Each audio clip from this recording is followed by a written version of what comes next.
Today we're going to talk about how to pick out a pattern. And this is an overwhelming task for the most proficient sewer, I assure you, because patterns are also different. And they all fit very differently, so I can't really tell you what's going to be best on your body. But what I can say is look at the back.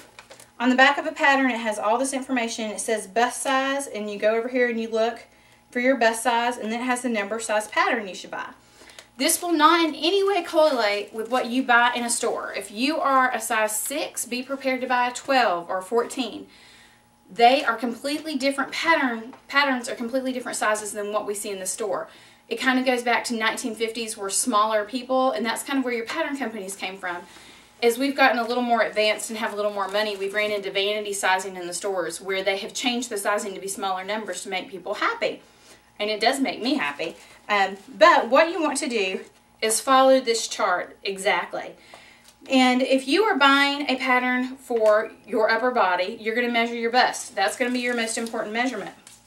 And I'm going to take that bust right across my chest, the widest part of my chest, and that's going to be my measurement.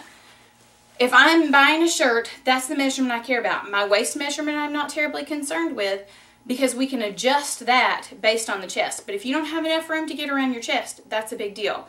The same with your hips. That's super important. If you don't have enough fabric to go around those hips, then you're in trouble. So if you're buying a skirt, don't worry about the waist unless that's your biggest part.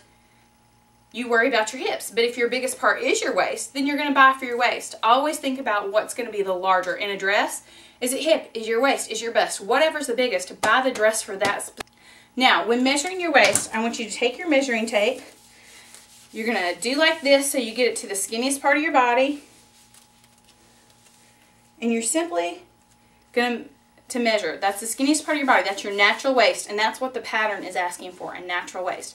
Your hips, which I am not going to measure on camera, are your largest part. So if that's your behind or your saddlebags, that's what we're going to measure. We want the largest part of our body.